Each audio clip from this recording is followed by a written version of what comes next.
दोस्तों, किसी महान विचारक ने कहा है, the greatest remedy for anger is delay, अर्थात क्रोध की सर्वश्रेष्ठ औषधि विलंब है। जब भी कभी हमें क्रोध आता हुआ दिखे, तब समझ लीजिए कि हमें वहाँ पे कुछ पल रुकना है, तुरंत कोई बात नहीं कहनी है, तुरंत कोई निर्णय ले लेना है।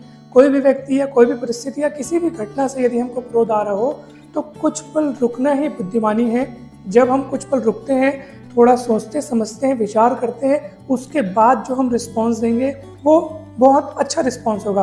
और जैसे ही क्रोध आया, हमने बिना कुछ सोचे समझे कुछ बोल दिया, तो उससे नुकसान हो सकता है। इसलिए जैसे क्रोध आए तो तुरंत कुछ पल रुकिए, अपना ध्यान अपनी सांसों पे लगाइए, सांस को आती जाती हुई देखें। इससे क्या होगा, जो घटना जिस पर आपको क्रोध आया है वहाँ से आपका ध्यान हटेगा, आप कुछ पल शांत हो जाएंगे। या एक दूसरा उपाय ये है कि जैसे ही क्रोध आता हुआ दिखे, आप उल्टी गिनती गिनना शुरू कर दें, 100, 99, 98, 97, 96, 95। तो उल्टी गिनती गिनने में थोड़ा ध्यान लगाना पड़ता है, और इससे होगा क्या, आपका ध्यान उस घटना से या उस व्यक्ति से या उस परिस्थिति से जिसके कारण आपको क्रोध आया है, वहाँ से आपका ध्यान थोड़ी देर के लिए हट जाएगा।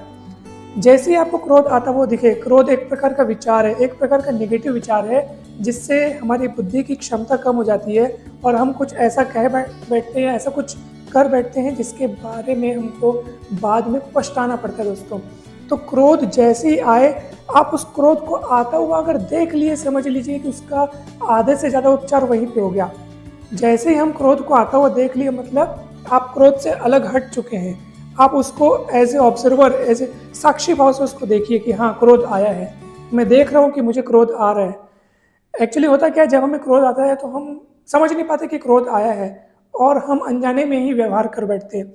लेकिन जब हम अलर्ट रहेंगे, सजग भाव से उस क्रोध को आता हुआ देखेंगे, अपने से अलग उसको देखेंगे कि हाँ, क्रोध आया है, तो इसका मतलब ये है कि आप उससे दूर हट चुके हैं और अब आप उस पर कंट्रोल कर सकते हैं। फिर आप अपने इच्छानुसार क्रोध को जहाँ मोड़ना है वहाँ मोड़ सकते हैं, या जितनी मात्रा में प्रदर्शित करना है। अगर मान लो क्रोध प्रदर्शित करना जरूरी है, अनेक सारी ऐसी परिस्थितियाँ होती है जिसमें क्रोध प्रदर्शित करना जरूरी होता है, तो उस क्रोध की तीव्रता क्या होनी चाहिए, मात्रा क्या होनी चाहिए, आवाज़ का स्वर क्या होनी चाहिए, वो आप अपनी इच्छा अनुसार वहाँ पे तय कर सकते हैं। वो आपके कंट्रोल में होगा।